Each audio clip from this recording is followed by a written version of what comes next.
Welcome to the Fit for Success podcast. Brian Semling is an experienced entrepreneur with over 25 years in business.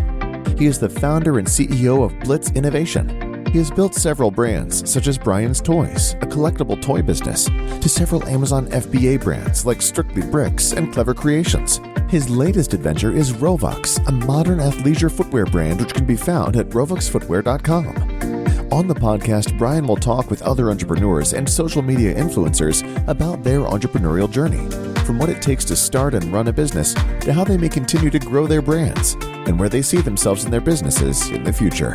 And now, here's your host, Brian Semling. Welcome to the Fit for Success podcast. I'm Brian Semling. Today, our guest is Dr. Catrise Austin, a #1 best-selling author, an award-winning cosmetic dentist to the stars, brand spokesperson, podcaster, and international professional speaker. Welcome, Catrise. Hello. How you doing today? Very good. So, Catrise, you've got a wonderful story, and I'd like you just to take a few minutes to tell our audience about yourself and your journey to becoming a cosmetic dentist. Hello, everybody. I'm Dr. Catrise Austin, aka the Queen of Smiles. I am from Flint, Michigan, and I will, start by telling my story, my why I became a dentist. When I was younger, I hated my teeth. My teeth were too long, they flared out, and I had multiple spaces between my teeth. And every day in that schoolyard, the kids used to call me all kinds of names like Bugs Bunny and all kinds of stuff. And it was very hurtful. And I kind of found myself hiding behind my smile all throughout my middle school years until I got to high school. You know, that time in your life when you want to just be one of the cool kids, you want to stand out, Brian. So I decided, I actually didn't decide. My mom, knowing how much I hated my teeth, she surprised me with the one thing that I had been wanting all my life, and it was braces. Those good old Ugly Betty metal braces. I wanted them so bad, and I got them at the age of 15, wore them for just 1 year, and when those braces came off, man, oh man, I felt like Miss America. I felt like Beyonce. I just felt like the most beautiful girl in the world. And I didn't quite understand how people responded to a smile, that it really is one of the first things that people notice about you. And the way people started to react to me with this new smile and the confidence that I had just was life-changing. I got my first boyfriend. I joined the dance squad. I actually went on my senior year to win Prettiest Smile. And I knew at the age of 16, 17 that I wanted to be a dentist so that I could help other people experience that power and joy of having a smile. So went to University of Michigan for undergrad, go blue. Went to University of Maryland for dental school. And then after I graduated, I ended up in the big city of New York to do a little extra training before I started my career. And man, I'm so glad that I stayed in New York because I had no clue that I would end up being the dentist to the stars. That is a great summary. And just, I love how you took what was kind of a negative experience as a kid and and obviously with your mom's help, but kind of just turning that around to being what has become your purpose. Certainly one of your purposes, a career, and just, and an opportunity really to help many, many people. Yes. Take a minute to tell us how you became the dentist to the stars. The stars. It was literally by accident. When I came to New York, I didn't even think that I could be a business person, let alone live in New York City. I'm from Flint, Michigan, had no idea that I would end up living in New York. But while I was doing my hospital training in Brooklyn, I started to kind of go out and hit the streets of New York. And I found myself going to this comedy club in the village of New York called the Boston Comedy Club. And every Sunday night for $5, which is right in my new graduate budget, I could go and see some of the now top entertainers in comedy. I saw a young Kevin Hart starting his career, a young Tracy Morgan starting out, young Chris Rock. And so this was my hangout. And as I started to frequent this comedy club, I started to become friends with comedians. And as I became friends with comedians, they'd say, hey, Catrise, you want to go? I'm opening up for, Michael Jackson or whoever they were opening up for. And I would tag along.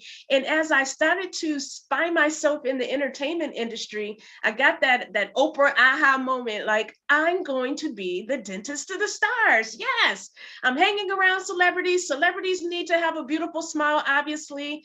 They're in front of the camera on magazines. So why not me? Why can't I be the dentist that gives them that beautiful, confident smile? And that's when I decided I'm staying in New York. I'm going nowhere, and I'm going to be the dentist to the stars. So I kind of started going to all the celebrity hotspots. One of those hotspots was P. Diddy's restaurant called Justin's. And every Tuesday, he turned that restaurant into a dance club, and all the Mariah Careys and the Derek Jeters, all of the A-listers would hang out there. So one day I'm there and I see this musical legend by the name of Isaac Hayes. Shaft, this legendary. My mom used to play his records all the time. So I interrupted his dinner, very gutsy. I had my name on the business card saying dentist to the stars, didn't have one celebrity client on my roster, but I was faking it until I made it. And I interrupted his dinner and I said, hey, Mr. Isaac Hayes, I don't know if you have a dentist or not, but if you do not have a dentist or you're not happy with your dentist, I would love to be your dentist. And he looked at the card and he looked at me and he said, I ain't never met a dentist that looked like you. Would you like to have dinner with me?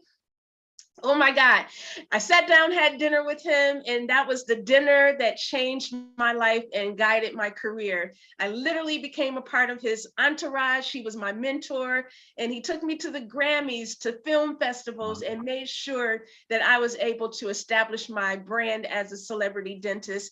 And that's what kicked off my career. That's really neat. And I know from chatting with you for a few minutes earlier that dental school didn't prepare you for becoming a businesswoman or not at all. Not at all. So you have a lot of passion and energy though, and I think you figured it out on your own, didn't you? And you had to take chances, like going up to somebody's table. When I started my business, I started renting a chair out of someone else's office to get my start. I didn't have money to get a loan or anything like that, or to start on my own. So I just started small and worked my way up. And the one thing that I discovered initially, I was asking other dentists, how do you do this? How do you do this? But then I discovered I was getting different answers from different dentists of how to run the business. So I took a leap of faith and I hired a dental business consultant. And that's how I truly learned, the systems to put in place and how to run the business and how to monitor my numbers on a monthly basis so I could make adjustments and grow. And that was the one important thing that changed the course and the growth of my business. And I would recommend any entrepreneur, if you don't know how to run your business, definitely get a coach, get someone that knows what they're doing to guide you. You school didn't do it for you in this case. You kind of paid for your own one-on-one schooling. Yes. To get the job done and hired a consultant. Sounds like it worked out. Yes, well. indeed. So you've talked about some challenges that you faced along the way, and you obviously had a lot of energy and passion to overcome them. What were some of the mistakes you made along the way as you were getting started? Oh man. Mistake number one was the hiring process, I would definitely say. Sometimes you get desperate and you just you hire, you don't do as much vetting and reference checking. And I had some crazy employees come into my business, and that doesn't take long to find out they're a little cuckoo, or they don't, they're just there for the paycheck. And so I learned early on, actually with the help of the consultant, of how to train employees. I wasn't training them, having manuals, having scripts, and just systems of bringing someone into your practice. And they also have to have the same core values. So I had to define, what are my core values? What are their core values? Do our values meet? Are we doing this for the same reason? And are we going to be practicing the same way? And those were some of the things that I didn't look at early on, but Man, once I learned that, it was definitely easier to make those hiring decisions. And particularly when you're coming to a dentist, you want to see the same face when you come. You don't want to see a new employee every time you come, a new hygienist every time you come. Somebody different is cleaning your teeth. So it was very important for me to hire properly. And I think I got that part right. So shifting gears, tell us about, kind of fast forwarding to, maybe the last 5 years or so, as you have gotten into, you sold your practice. So maybe kind of give us an update there and what you've done over the last 4 or 5 years.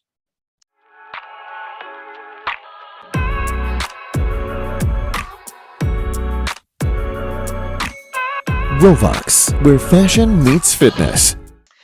Fast forwarding, after running the business for about 17 years, really establishing my brand as a celebrity brand, working with other brands and getting on TV and really building myself up as the true dentist to the stars. I had the opportunity in 2017 to sell the business. My lease was up, was the main reason that I started thinking about it. And I just had to think, hey, Catrise, do you want to sign another 10-year lease and do the same thing for the next 10 years and not have the opportunity to explore some of your other passions or do something a little bit different? And so after careful consideration, I decided to sell. And in 2017, I started actually 3 businesses, 2 dental practices. But when I started my practice, restarted my practice, I decided that I wasn't going to do dentistry the way I had done it before. I decided that, hey, I only want to do the dentistry that I love. So for the last, 17, 18 years, I had been doing cosmetic dentistry. So I decided that I only wanted to do the 2 procedures that I love, niche it down to porcelain veneers and teeth whitening. These are the procedures that a lot of the celebrities get to quickly transform their smile so they don't have to wear the braces that I wore. Yes. So now in my 2 practices, one in Flint, Michigan, one in New York, I go back and forth and I'm doing cosmetic dentistry for anyone that wants to have a beautiful smile, not just the celebrities. In that time span in 2018, I started a dental product line. I have my own products such as teeth whitening products, teeth whitening kits, sonic toothbrushes, flossers, tongue cleaners, charcoal powders, and all of those things are affordable, under $50, to give you guys a beautiful, confident smile and healthy smile from the comforts of your home. So I started the product line, and then I also launched a coaching business for other entrepreneurs, not just dentists. If you want to learn how to build your brand like I have, learn how to get on TV, learn how to become a speaker, learn how to stand out from your competition, all of the strategies that I've learned, 5 key strategies that I've learned to grow and build my brand to a celebrity brand, I'm now teaching entrepreneurs how they can do that too. So I'm teaching online courses. I'm going on the speaker circuit. I've written 7 books. I wrote 2 books during the pandemic. And I am being an author and just really getting out and touching the people who want to have a transformation dentally, or if they want a transformation in their business so that they can stand out and be successful, work smarter and not harder, is what I'm training people to do. That's fascinating. So, I mean, obviously you've been doing dentistry for, I think you said 26 years. Yes. And you've got to be one of the few dentists, I would imagine, that's also a tremendous marketer and has created literally your own business to coach, speak, mentor. Always been fun for me. It's kind of I embrace where other dentists, we're kind of introverted by nature, but I'm that person that I'm going live, I'm doing all the TikTok dances, I'm just having fun with it. It's like the release, the fun release for me to be on social media. And I love talking to my customers or potential customers and connecting with them. So yes, I love it. And I love going on TV as well to reach millions of people. I want what I do to be a global message, not just in my town or in my state or even in my country. I want this to be worldwide, the power of a smile and how you can be successful in business as well. So that's very impressive and sounds great. What does the future what does the next 5 or 10 years look like for you? I mean, you've obviously done a lot in the last several since you've sold your practice and you're launching products, you're speaking, writing. Where do you see yourself in 5 or 10 years? I see myself on the island in Jamaica sipping on some rum punches, teaching online courses and doing more coaching.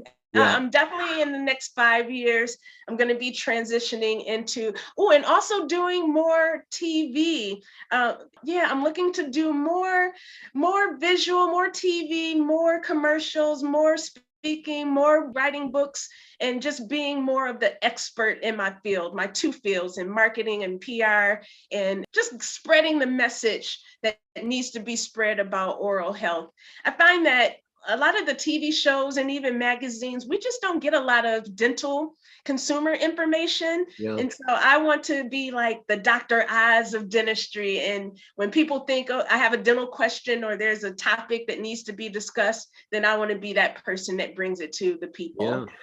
Well, you seem well positioned to do that. And thank you. As a specific goal, I think you'll keep moving in that direction. So at first I thought maybe that Jamaica was a little bit of a threat that you might retire, but I didn't really think you were going to retire, but maybe working remotely more and more perhaps is a possibility. Yeah, that was the beauty of the pandemic. Although there were a lot of negative things, yes. I think we all learned that we can digitize our businesses and work. There's ways that you can work from home and still make a good amount of money. A lot of people have had to pivot, and I am loving that I can do a lot of what I do now from anywhere.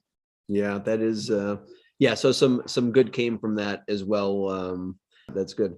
As far as social media goes, how has social media impacted your business?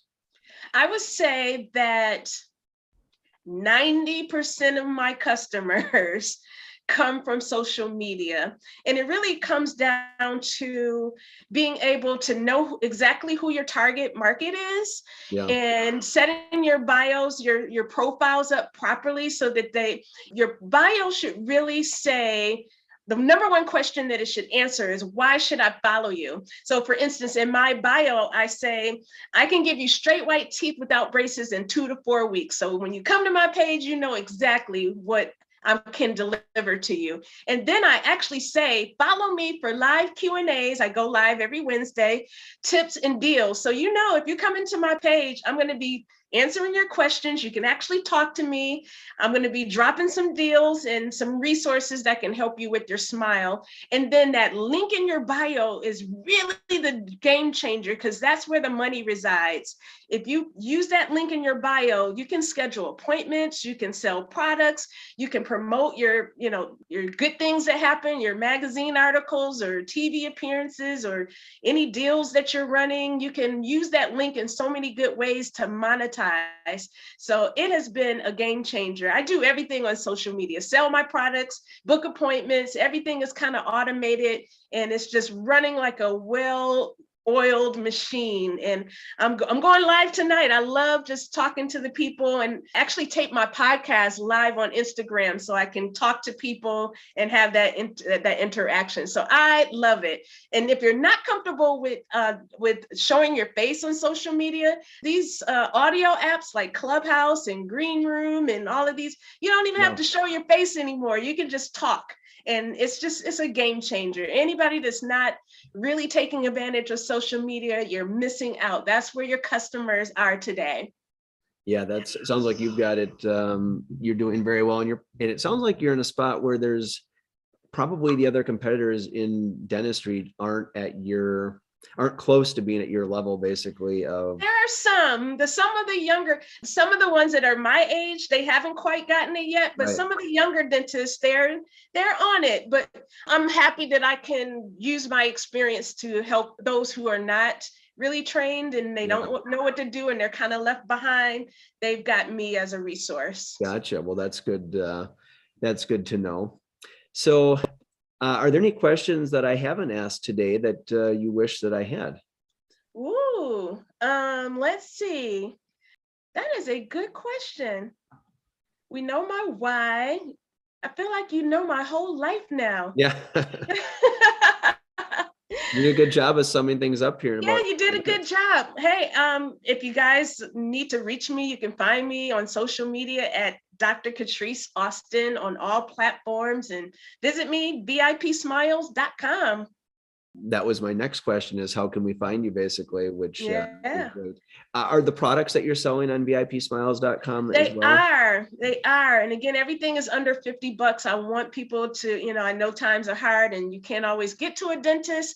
And also, anybody that's looking to transform their smiles, I do free teeth screenings. If you go to VIPsmiles.com, you can upload a selfie and I'll take a look at your teeth for free and let you know what the possibilities are. So if you're really looking to transform, I have ways that you can start with me for free. I'm just here to help. Well, this has been a really enlightening conversation, and I thank you so much. Your passion both for dentistry and marketing is is phenomenal, and a wonderful story about how you got started into it, and it was you kind of turned a lemon into lemonade, basically, and really it turned into your life's calling, really, I think, to help others to transform. And I really love my job. I'm very fortunate to find a career that was really, I feel like it was meant for me. Right. And anybody that I can transform, it makes me wake up in the morning to know that I can change a person's life. Right. And firsthand what it felt like for you. So you literally know like what that awesome feeling can be like, basically. So that's really cool. Absolutely. Well, Catrise, it's been so nice to have you on the podcast today. Thank you for having me. Yeah, I want to thank you for being here. It's been great. I'm Brian Semling, and this is the Fit for Success podcast.